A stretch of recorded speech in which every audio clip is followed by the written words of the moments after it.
దేశంలో ఉన్నాయి. మనం వీటి గురించి మాట్లాడదాం. మెస్సీ ఫుట్బాల్ మ్యాచ్కు రాహుల్ ప్రియాంక గాంధీని ఆహ్వానించారు. ఢిల్లీలో సీఎం రేవంత్ రెడ్డి వెల్లడించారు. హైదరాబాద్లో జరగబోయే మెస్సీ కార్యక్రమానికి మరి కాంగ్రెస్ అగ్రనేతలు రాహుల్ గాంధీ, ప్రియాంక గాంధీలను ఆహ్వానించినట్టుగా సీఎం రేవంత్ రెడ్డి తెలిపారు. ఢిల్లీ పర్యటన ముగించుకుని హైదరాబాద్ బయలుదేరే ముందు పార్లమెంట్ ఆవరణలో సీఎం మీడియాతో పలు విషయాలపై మాట్లాడారు. ఈ నెల 13న ప్రముఖ ఫుట్బాల్ దిగ్గజం క్రీడాకారుడు లియోనల్ మెస్సీ హైదరాబాద్కు వస్తున్నారని ఓ ప్రముఖ సంస్థ ఏర్పాటు చేసిన విషయం మనందరికీ తెలిసిన విషయమే. మరి రాహుల్ని అదేవిధంగా ప్రియాంక గాంధీని కూడా ఆహ్వానించారు. వాళ్ళు కూడా దీనికి వచ్చే అవకాశాలు స్పష్టంగా కనబడుతున్నాయని కూడా ఇక ప్రచురించారు. ఇక రాష్ట్రంలో 5 రోజుల రాష్ట్రపతి పర్యటన శీతాకాల విడిదిలో భాగంగా 17 నుండి 21 వరకు రాష్ట్రపతి నిలయంలో బందోబస్తు ఏర్పాట్లపై సీఎస్ సమీక్ష. ఆర్డీఏ అమలులో నిర్లక్ష్యం, 2 ఐఏఎస్లకు హైకోర్టు నోటీసులు, న్యాయస్థానం ఆదేశాలు చేసింది, బేఖాతరు చేశారని ఆగ్రహం వ్యక్తం చేసింది. ప్రభాకర్ రావు లొంగిపో ఫోన్ ట్యాపింగ్ కేసులో మరి సుప్రీంకోర్టు షాకింగ్ చెప్పింది. ప్రభాకర్ రావును అయితే లొంగిపోవాలని సుప్రీంకోర్టు మరి ఆదేశించింది. ఇక ప్రభాకర్ రావు గారు లొంగిపోకుండా అట్టట్టే దేశ పర్యటనలు చేస్తా అటు ఇటు ఉన్నారంటే మాత్రం చాలా సీరియస్ అయ్యే అవకాశం ఉంది. దీని గురించి కూడా మనం ఒకసారి చదువుదాం. ప్రభాకర్ రావు లొంగిపో ఫోన్ ట్యాపింగ్ కేసులో సుప్రీంకోర్టు షాక్.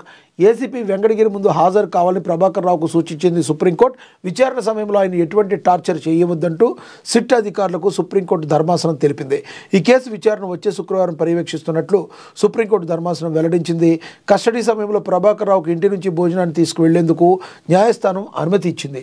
మరోవైపు ఈ కేసులో 14 రోజుల పాటు ప్రభాకర్ రావును విచారణకు అనుమతించాలని సుప్రీంకోర్టు ధర్మాసనాన్ని తెలంగాణ ప్రభుత్వం తరపు న్యాయవాది సొలిసిటర్ జనరల్ తుషార్ మెహతా వాదనలు వినిపించారు. ప్రభాకర్ రావు బెయిల్ రద్దు చేయాలంటూ తెలంగాణ ప్రభుత్వం దాఖలు చేసిన పిటిషన్పై మంగళవారం సుప్రీంకోర్టు ధర్మాసనం విచారణ జరిపింది. ఈ కేసులో గురువారానికి వాయిదా వేస్తుంది.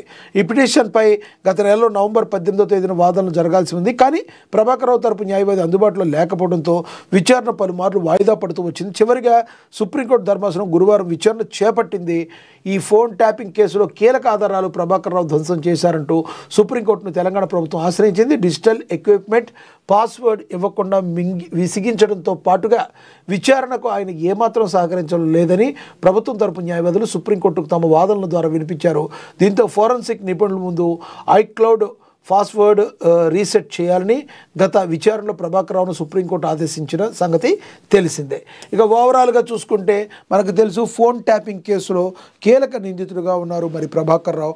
ఎటువంటి పరిస్థితుల్లో ప్రభాకర్ రావుని లొంగిపోవాలని మరి పోలీస్కి కానీ లేదంటే న్యాయ వ్యవస్థకి కానీ సహకరించాలని చెప్పి సుప్రీంకోర్టు అయితే మరి ఆదేశించింది. ప్రభాకర్ రావు 100% లొంగిపోవాలి. లొంగిపోకపోతే మాత్రం సుప్రీంకోర్టు చెప్పిన తర్వాత కూడా అతను మరి లొంగిపోకపోతే చాలా మరి కఠిన చర్యలు తీసుకునే అవకాశం ఉంటుంది. తర్వాత చాలా ప్రాబ్లం ఉంటుంది. అదే సమయంలో ప్రభాకర్ రావుకి ఇంటి నుంచి క్యారేజీ తెచ్చుకోవడానికి కూడా, క్యారేజీ పంపించడానికి కూడా, ఆయనకి ఇంటి భోజనం ఇవ్వడానికి మరి కోర్టు అనుమతినిచ్చింది. ప్రభాకర్ రావుని ఎటువంటి విధంగా వేధించవద్దని కూడా సుప్రీంకోర్టు తెలిపింది. అతను కస్టడీలోకి వస్తారు.